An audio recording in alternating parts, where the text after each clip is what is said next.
কিন্তু আমি বললাম, মা সকালে দেই, এখন তো আপনার ছেলে বাসায় নাই, চাবি তো ওনার কাছেই। সেদিন সারা রাত আমি বিন্দু মাত্র চোখ বন্ধ করিনি, শুধু টপ টপ করে চোখের পানি পড়ছে। আমার স্বামী সবার সামনে আমার সাথে এমন ব্যবহার করতো, মনে হয় রাতের ঘুমটুকু পর্যন্ত আমার সাথে ঘুমায় না। কিন্তু বিয়ের পর থেকে জোর করে হোক আর ধমক দিয়ে হোক আমার সাথে মেলামেশা ঠিকই করতেছে। তারপর দিন ভোরবেলা ঘুম থেকে উঠে নিজের হাতে গহনা, শাড়ি, এমনকি বিয়ের লাগেজটা পর্যন্ত নিজের স্বামীর বিয়ের জন্য দিয়ে দিলাম। সবাই চলে গেল বরের সাথে বউ আনার জন্য।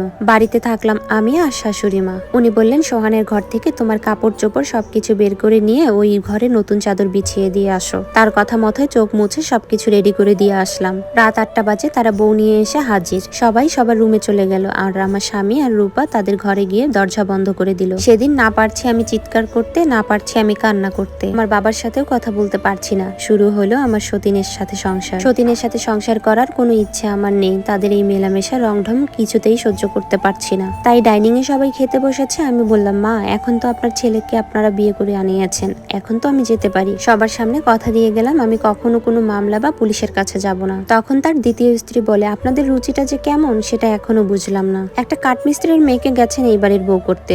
তখন তারা সবাই মিলে সিদ্ধান্ত নিল যে কাজের মেয়ে রাখলেও তো তাকে 2টা খেতে দিতে হতো, তার চেয়ে বরং এই মেয়েটাই থাক। আমাকে কোনোভাবেই যেতে দিল না। অনেকবার বলার পরেও আমার বাবার কাছে ফোন করতে দিল না। ওদিকে আমার বাবার বোনটা কি করছে, কিভাবে খাচ্ছে কিছুই জানি না। বাবাকে ফোন করে অপমান করার পর বাবার এই বাড়িতে আসার সাহস করেনি। তার দ্বিতীয় স্ত্রীর গোসলের পানি থেকে কাপড় ধোয়া সবকিছু আমাকেই করতে হতো। এক প্রকার বাধ্য হয়ে সব করতে হতো।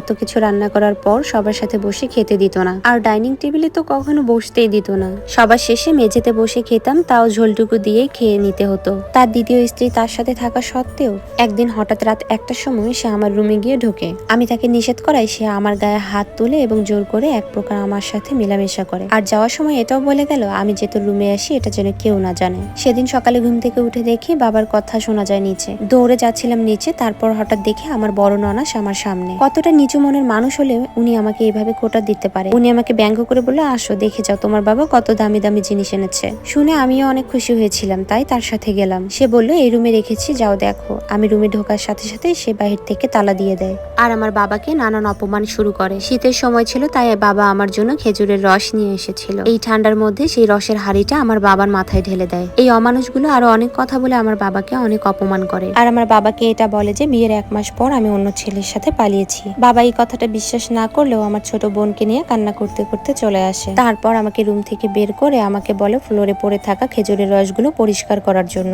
আর আমাকে এটা বললো যে আমার বাবার সাথে আমি যদি কোনো প্রকার যোগাযোগ করার চেষ্টা করি তাহলে আমার ছোট বোনকে মানুষ দিয়ে বিক্রি করে দিবে। এগুলো শুনে আমার মধ্যে ভয় কাজ করা শুরু করলো।